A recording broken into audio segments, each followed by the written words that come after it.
Mr. Singhvi, the fact is right now, it's been debated ad nauseum in various studios. You have a lot of spokespersons who continuously, especially those leaning towards Eknath Shinde, come out and say the Eknath Shinde Sena is the real Shiv Sena because the majority of the numbers in terms of the MLAs out of the 55 are with Eknath Shinde.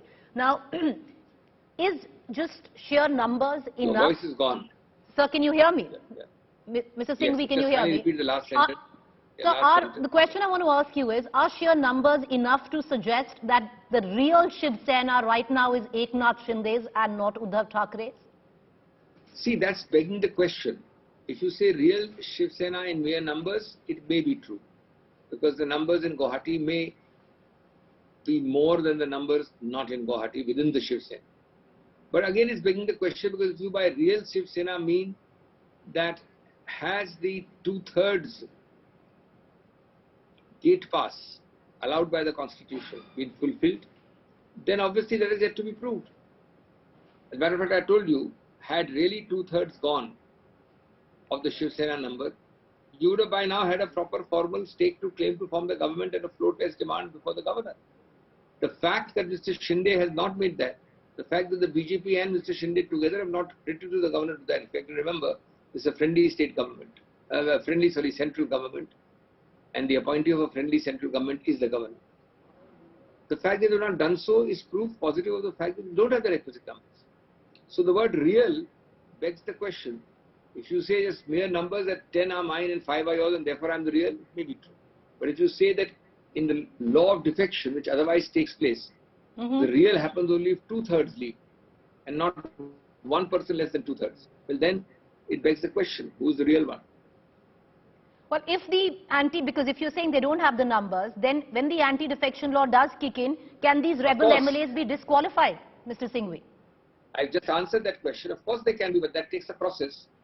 I have to complain. The complaint has to be taken up by the Deputy Speaker.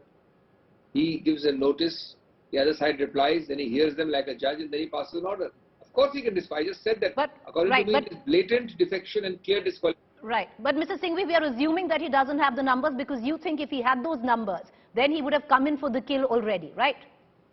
No, I am not saying that, I don't know the figures, it's a very fast-moving case, but it seems very odd that nobody has made a claim to form the government, nobody has demanded a floor test. If they had the numbers which they are bouncing around with, that would have happened by now.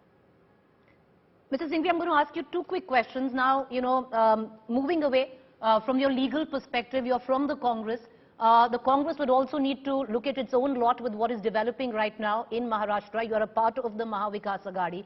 The fact, sir, it gives a bit of a testimony to what is going on within the Congress. The Deputy Speaker belongs to the NCP. The post of the Speaker was supposed to be yours. Ever since Mr. Nana Patole left it because, he got a different position in your party, you haven't filled it up. Do you think that could cost you? On the contrary, I think both the NCP and the Congress have acquitted themselves very well. Consider these facts. Number one, NCP and I are both outliers. We are boundary players. This is an intra-Sena dispute. It's not created by us, it's not caused by us, it's not of our making. Two, nevertheless, we have stood steadfast by the Aghadi, steadfast with Mr. Thackeray, who is a member of the Aghadi. Number three, do you think in all these shenanigans in the last 3 days, there would not have been a huge amount of inducements and efforts against NCP and Congress MLAs also? Do you think that a party which gets 90% plus of the electoral bonds with these huge resources would have kept quiet for NCP and MLAs? The fact of the matter is that not one single person is alleged to have moved allegiance in these two parties. Is that not creditable?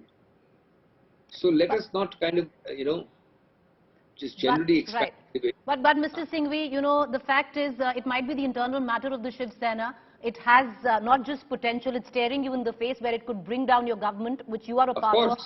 Yes, in Maharashtra. And having said that, both the NCP and the Congress have stood steadfast behind the Shiv Sena, yes, till now. But sir, you and I both know better, and you way better than I, that the NCP has the history of pulling a fast one or a rabbit out of the hat at the last minute, even with allies. I think there are enough problems going on for the last 3 days than to indulge in this complete speculative, hypothetical, imaginary It would be called the outpouring of a febrile and a fertile imagination that this will happen, and then because of this, this will happen, and then because the NCP did this 20 years ago, it is likely to do this tomorrow. I Right. don't think that is at all a constructive or even a reasonable way of looking at things.